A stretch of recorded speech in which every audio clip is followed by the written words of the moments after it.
अस्सलामु अलैकुम बिस्मिल्लाहिर्रहमानिर्रहीम नहमदु नसल्ली अला रसूलिल करीम। सूरह अंबिया के 8 मरकज़ी मौज़ूआत में से हमारा तीसरा मरकज़ी मौज़ू गैरुल्लाह है।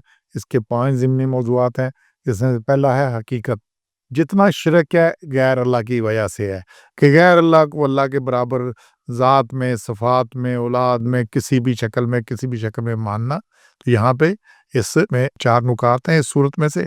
गैर अल्लाह हो, नबी हो, वली हो, पीर हो, पैगम्बर हो, बुज़ुर्ग हो, कुछ हो, वली जो भी है, जो अल्लाह नहीं है वो गैर अल्लाह है। जो खालिक नहीं है, मखलूक है, वो खालिक के बराबर नहीं हो सकता। ये इन आयात को देख लें तसल्ली से, अपनी से खुद मिल के देखें, सब मिल के देखें। 21 में अल्लाह ने कहा है तमाम गैर अल्लाह मबूद खुद साख्ता है। ये खड़ा जी या सारी इन्होंने खुद गड़े हुए हैं। इसीलिए अल्लाह ने पूछा है हम युनशरून, क्या वो उन्हें उठा करा करेंगे? ये किसी को जिंदा कर सकते हैं? क्या है इनमें इतनी ताकत के किसी को जिंदा? नशर कहते हैं फैलाने को, इंशार इसी से मरने और तबाह होने के बाद दोबारा जिंदा करना, जला कर उठाना, जो फैलाना, इसी से ये वजारत नशरियात होती है, ये मास कम्युनिकेशन जो है नशरियात का सिलसिला। तो वो दोबारा इसको खड़ा कर देंगे, ये क्या ऐसा मुमकिन है?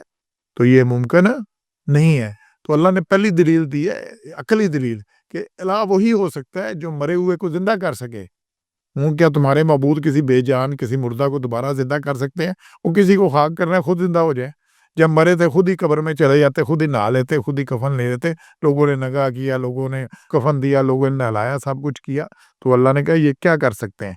फिर यही बात 43 में भी यही मजमून आया है, जिसमें अल्लाह ने यही बात वहां पे कही है, तुम्हारे जो दूसरे मबूद हैं क्या तुम्हें ये मसाइब से बचाते हैं? वो सकत नहीं रखते अपनी मदद की भी, ना वो हमसे बचाने के लिए कोई साथी है उनका, तो अपनी मदद की सकत नहीं रखते।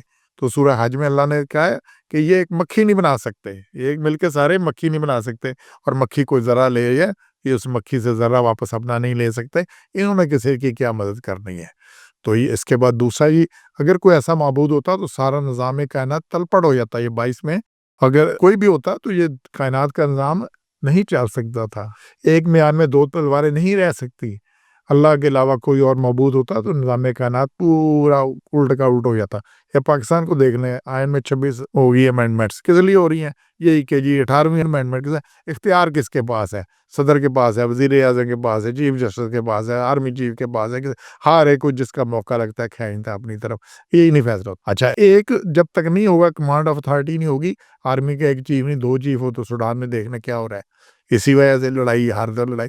तो यहाँ पे जब भी होगा तो अल्लाह ने कहा है कि ये सारा निज़ाम, अगर 2 अल्लाह होते तो वो लगा रहता, कोई दूसरा अल्लाह के अपने इकट्ठे करता, और फिर सारा निज़ाम दुनिया का, ये जो दुनिया का निज़ाम चल रहा है, ये दलील है तौहीद के ऊपर। तीसरा जी, तमाम बेदलील और बेसनद है 24 में, और बेइल्मी हक से रूगर्दानी है 24 में। अल्लाह ने बड़ा है, ये जितना भी इस पे कोई दलील पेश करो किताब में से, कुरान में से, तौरात में से, इंजील में से, किसी किताब से पेश करो, लेकिन क्या है, लायालमून, ये हक से रूगर्दानी करते हैं। अच्छा, इसी बात को अल्लाह ने मजीद, ये सूरह अहकाफ है, कुरान भरा पड़ा इससे कि गैर अल्लाह अल्लाह के बराबर नहीं हो सकता किसी दर्जे में। तो यहाँ पे सूरह अहकाफ में देखें, आयत नंबर 4 और 6 है, सूरह नंबर 46 है। इसमें अल्लाह ने बड़ा क्लियर क्या है कि जिनको तुम पुकारते हो अल्लाह के सिवा, मिन दूनिल्लाह है, अल्लाह के सिवा, वो नबी भी हो तब भी यही बात है। ये जो है कि ताजदार मदीना, दर से जाऊंगा ना खाली, और बिगड़ी बना दे, और ये सारा सारा कुछ हो गया, कोई कुछ नहीं कर सकता। ये अल्लाह ने कहा गैर अल्लाह जो भी है अल्लाह के सिवा वो गैर अल्लाह है। तो अल्लाह ने कहा इसमें आयत में कि दिखाओ उन्होंने क्या बनाया है ज़मीन ने, या उनका कुछ शराकत है आसमानों में, तो जो इल्म तुम्हारे पास है पिछली किताब उसमें दिखाओ। और फिर 5 में अल्लाह ने कहा उससे ज़्यादा गुमराह कौन है जो पुकारे अल्लाह के सिवा ऐसे को, ना पहुंचे उसकी पुकार को क़यामत के दिन, ना उसे खबर हो पुकारने की, उन्हें पता ही नहीं कि मुझे बुला रहा है। और जब आगे फिर 6 में, और जब लोग जमा होंगे, वो होंगे उनके दुश्मन, और उनके पुकारने से उनके मुनकर हो जाएंगे। सूरह मायदा की आयत 116 को देखे कि अल्लाह हज़रत ईसा से पूछेगा, जब कहेगा अल्लाह ईसा से कि क्या तूने लोगों को कहा था कि मुझे और मेरी माँ को माबूद ठहराओ अल्लाह के सिवा? तो हज़रत ईसा क्या जवाब देंगे? तू पाक है, मैं इस लायक नहीं कि मैं ऐसी नाहक बात करता, और अगर मैंने कहा होता तो तुझको ज़रूर मालूम होता। तो जो तू कुछ जानता है सब कुछ जानता है। हज़रत ईसा की वहाँ पे तलबी हो रही है कि ये जो तुम्हें महमूद बनाया हुआ है, अल्लाह का बेटा बनाया, तुमने कहा था।